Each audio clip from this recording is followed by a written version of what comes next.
Hi, everyone. This is acyuta-bhava from Nightlight Astrology. And today we are going to take a look at Saturn square to Uranus through the 12 signs based on your rising sign. I feel like this is probably the best way to cap off this series. We've taken a look at this archetypal combination through a bunch of different lenses. We've really unpacked it, I think, at a pretty deep level, especially if you go back to the series of videos that I made at the beginning of the year looking at this transit. All in all, I think I've probably done like 5 or 6 videos on the year just looking at this archetypal combination. But let's refresh on the 12 signs. And depending on your rising sign, which houses are Saturn and Uranus landing in right now, and what kinds of themes or events might you see, or topics might you see activated in your life. First of all, let's refresh. Saturn and Uranus just squared again on Monday, but they're in close proximity to one another really through the end of July at this point, with Mars triggering them very strongly between now and the first week of July in particular. So still very potent square, you're very much feeling it. You probably were feeling it for a month or so, going back in time as well, say mid-May. You might have started feeling the intensification of these planets getting into the square again.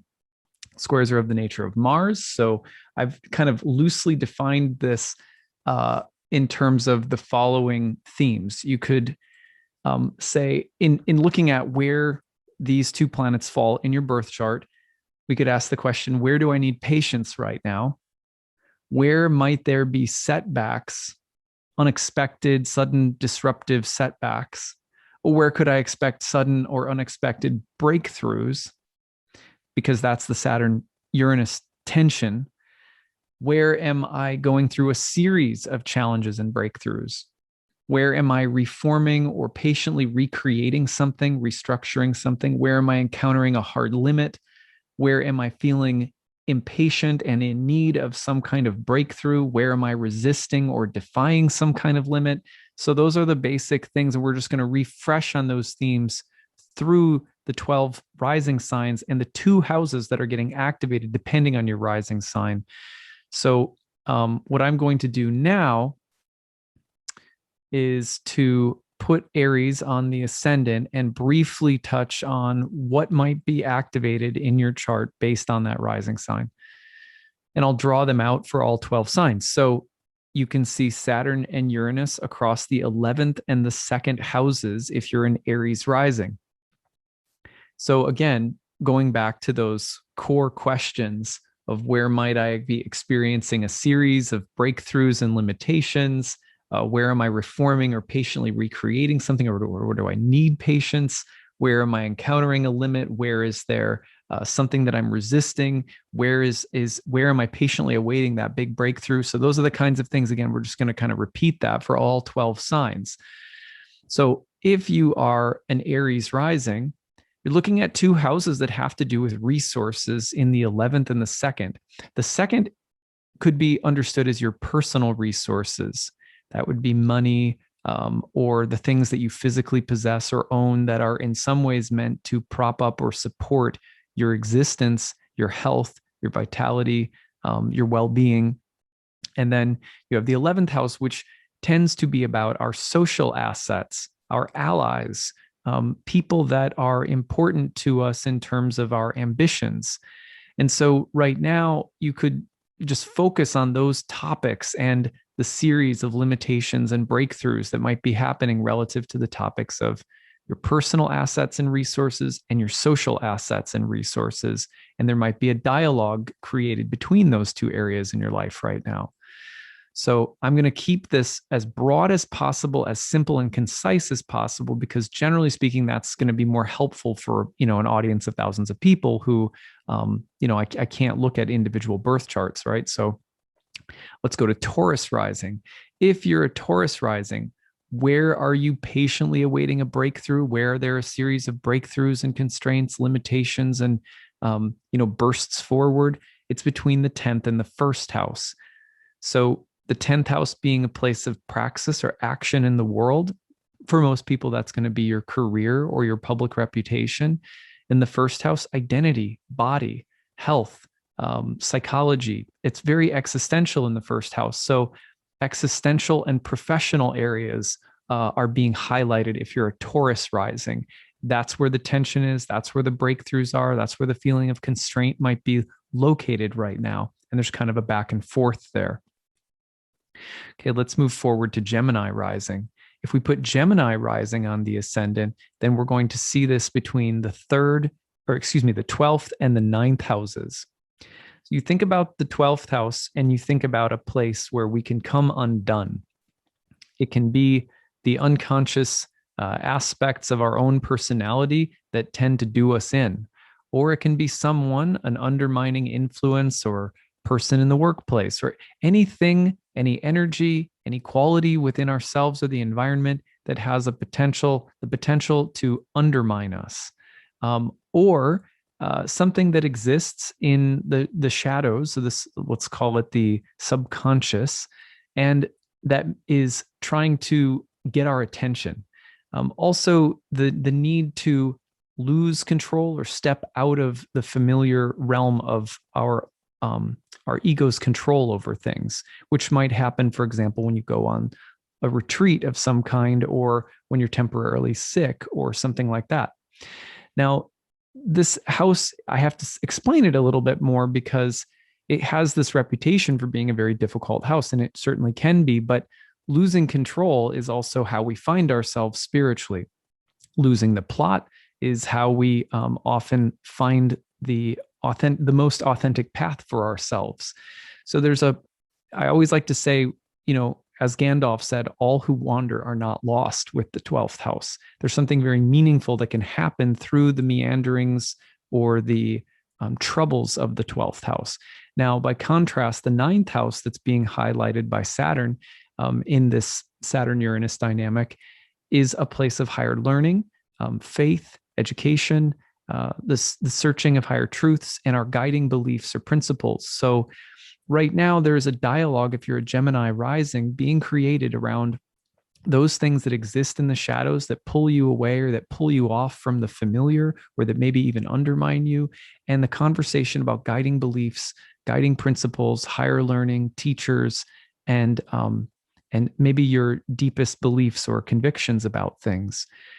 So that's where the breakthroughs, the limitations, kind of back and forth between those two qualities are taking place if you're a Gemini rising. All right, if you are a Cancer rising, then we're seeing this play out, Saturn and Uranus across the 8th and the 11th. Now, the 11th, again, a place of your assets socially, whereas Saturn in the 8th is going to be often a place of our debts or our entanglements or our bonds with other things that we owe to other people, or that they somehow owe to us karmically, emotionally, financially, things that we need from other people or that other people need from us. So the conversation here has to do with social contracts. If you're a Cancer, it has to do with changes in the social dimensions of your life, changes within groups or organizations, the potential to feel, like you're ostracized, or you're needing to define yourself differently from the group somehow, or that certain kinds of group relationships or professional or social dimensions of your life are going through a significant change. And you could feel, like that could feel disruptive, and it could feel alternating between limitations and breakthroughs. And also, what do I want to say? The clearing of old debts, or the elimination of certain kinds of relationships that aren't working, as well as perhaps meeting new people that allow for new kinds of growth or new kinds of progress in your life. So that's a really interesting one if you're a Cancer rising between the 8th and the 11th. Now, I'd love to hear stories from my Cancer risings out there about that one. I'm always curious to hear about the 8th, 11th house connections because they can be so different. One story to the next. So if you're a Leo rising, then we have Uranus and Saturn in your 10th and 7th houses. This is across the professional house and the relationship house. So you're thinking about the interplay between intimate or personal relationships, marriage, as well as your work in the world or professional life in general. Sometimes you're going to see that these two areas are combining for a spouse or partner. Their job could be changing, or there could be something changing in terms of their social or professional role. So it doesn't even necessarily have to do with your own career. It could be that the topics of career and marriage, or career and relationships, or public identity and sexual identity are changing somehow. And that would be, a back and forth that you would experience between that professional house and that relationship house right now for the next month ahead. And it's a little bit more personal for Leos, because Mars is going to be catalyzing this from within your whole sign first house. So there's questions about authority, individuality, both in the workplace and relationships, maybe some power struggles that you're going to be dealing with a little bit in those areas between now and, say, the early part of July. Later in July, I think things get significantly better for you if you're a Leo. Same thing with my Aquarians, which we'll come to later. All right. So if we go to Virgo risings, then we're seeing the Saturn-Uranus dynamic across the 6th and the 9th houses. Now, the 9th house, again, a place of higher wisdom and knowledge, a place that pertains to our guiding beliefs, religion and spirituality, learning, universities, teaching, teachers, mentors, gurus, sages. That house, as well as is being activated alongside of the 6th house. The 6th house is going to be a house that was associated with hard work and labor, sickness and service or servitude, or even to a certain extent, slavery. So now different types of slavery, mental slavery, physical slavery, or drudgery is another word. And I don't want to be too, in the ancient world, certainly the 6th, there were houses that were literally associated with slaves and slavery. But this would be a dynamic between these two houses where, that experience of the tension, the constriction, the hardness of Saturn in the 6th house of hard work, and the need for some kind of Uranian breakthrough in the house of beliefs. And I often find that when a person is realizing that something in their life is exhausting, or that something in their life really is like not doing them any favors, it's something that they're feeling oppressed by, and that they need some kind of, they realize that, and they're having some kind of paradigm shift. And that's often a 9th house, 6th house dynamic. My mind changes, my beliefs change, I start to understand something, or I start to have some awakening insights that are in direct commentary with the things that are weightiest and heaviest and most unrewarding, most thankless, most draining. Or on the other hand, guiding beliefs and principles that motivate some kind of selfless service or work for the sake of some kind of higher principle. Those kinds of combinations will often come in the 9th and the 6th. Also, sometimes there's going to be the learning of new skills, and almost like the hard work of developing some kind of new knowledge or ability. So watch for that, those kinds of themes if you're a Virgo rising. Now, if you're a Libra rising, we're taking these, and we're taking Uranus in the 8th and Saturn in the 5th. Now, again, the 8th house is going to be what binds us or bonds us to others, for better or worse. The kinds of things, the resources of other people, the debts we have to other people, death as in the ultimate debt that we all pay, the ultimate bill that comes due for all of us. It's also a house that has a lot to do with the things that we need, or that others need from us, or that we owe, or that others owe us. And then Saturn in the 5th, a place that's associated with creativity, children, joy, but also the arts and pleasure. So when these two houses come into contact, there's usually really complicated dynamics coming up around sex, children, relationships, joy, pleasure, and there's often going to be alternation with these two planets of feeling limited, joyless, and feeling trapped or stuck in certain kinds of relationships or obligations or duties, and then needing to experience some kind of breakthrough. So the most, for Libras, looking at what gives pleasure, or what prohibits pleasure within ourselves or outside of ourselves, that could be really important right now. So we go along to Scorpio rising next. If you're a Scorpio rising, Saturn and Uranus are falling in your 4th and 7th houses. Now, that's going to be the house of home, family, property, generally speaking, your roots and foundations, ancestral karma, family karma, and the 7th house of relationships, marriage, deeper interpersonal connections in general. Also sex. The 7th house was associated with sex.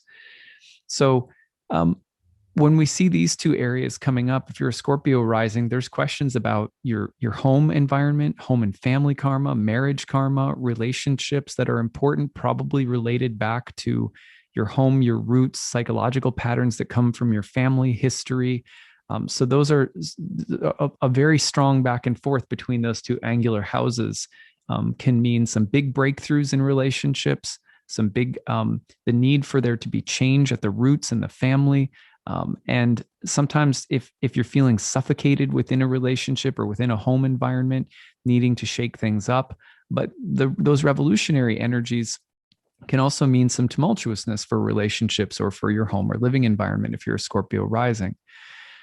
Okay, so let's move forward to Sagittarius. If you're a Sagittarius, then we're placing these energies between your 3rd and 6th houses. Now, the 3rd house has a lot to do with the environment around you and how it influences or affects the mind and how it in turn creates or shapes the environment. It also can tie into people or things in your immediate environment that are familiar and kind of everyday, whether it's your computer, your siblings, or close, like people that you're like your neighbors. So anything that kind of has this I think of the 3rd house almost like a beehive, and all of the constant motion and buzzing of the day-to-day life. It's the path you take to work on your bicycle. It's also the kinds of podcasts you listen to on your lunch break.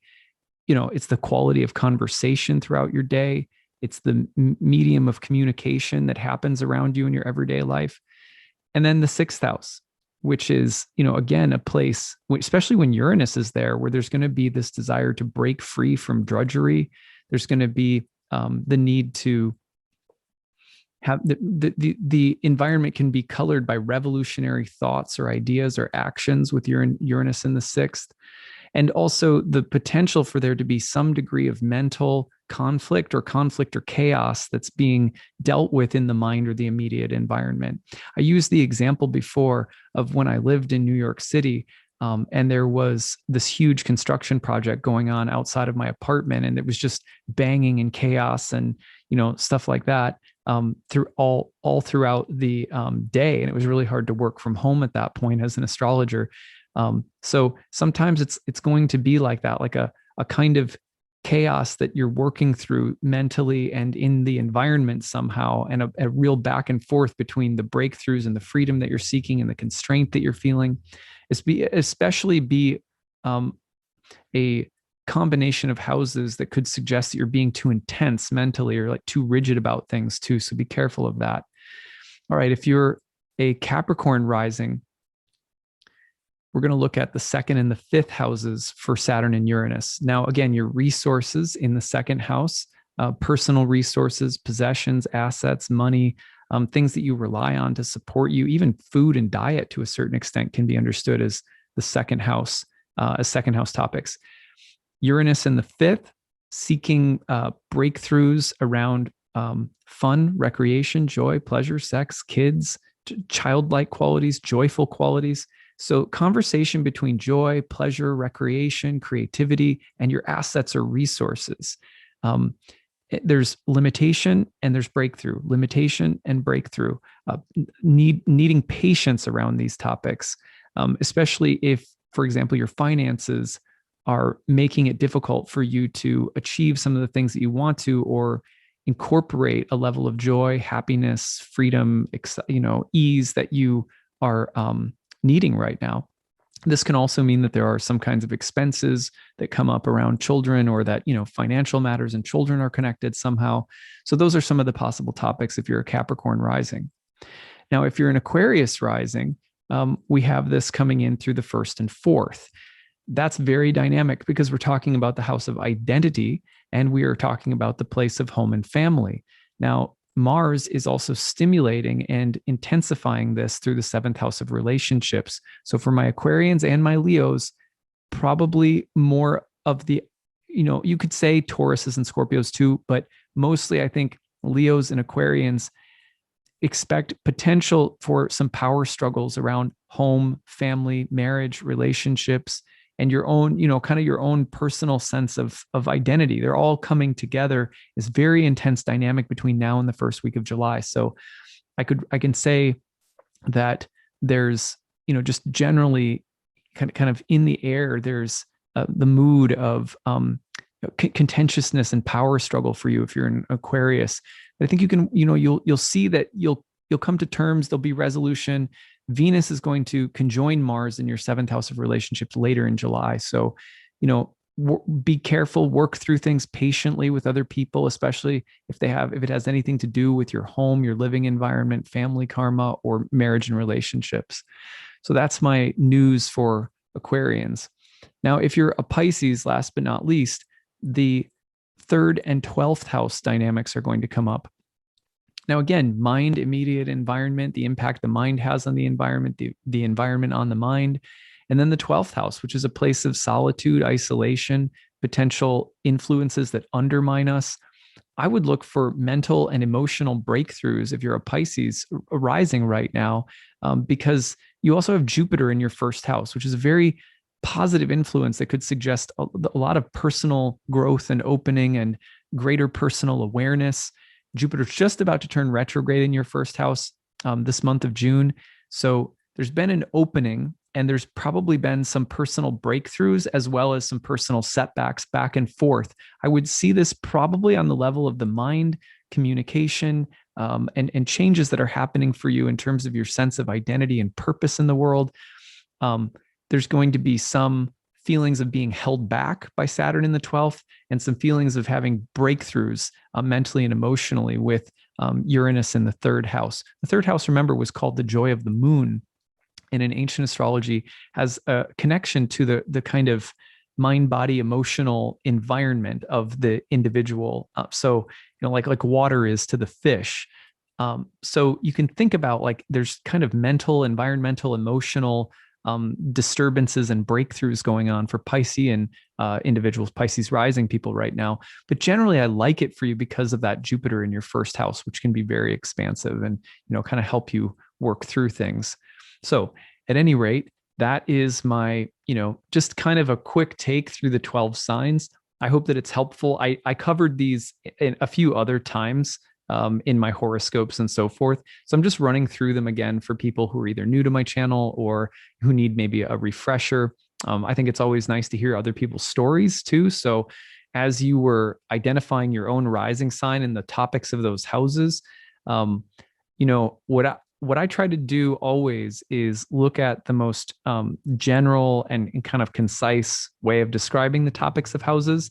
But then it really helps to hear other people's stories about how those topics are being particularized in your lives. So share your stories in the chat box. I love reading them. I think other people gain a lot from reading them as well. We'd certainly love to hear some stories about how these two energies are working out for you now or anytime in the upcoming weeks. So I look forward to reading those from you guys. All right, that's what I've got for today, and we'll see you guys we'll see you guys tomorrow. A few more interesting videos I've got for the rest of this week. All right, take it easy. Bye.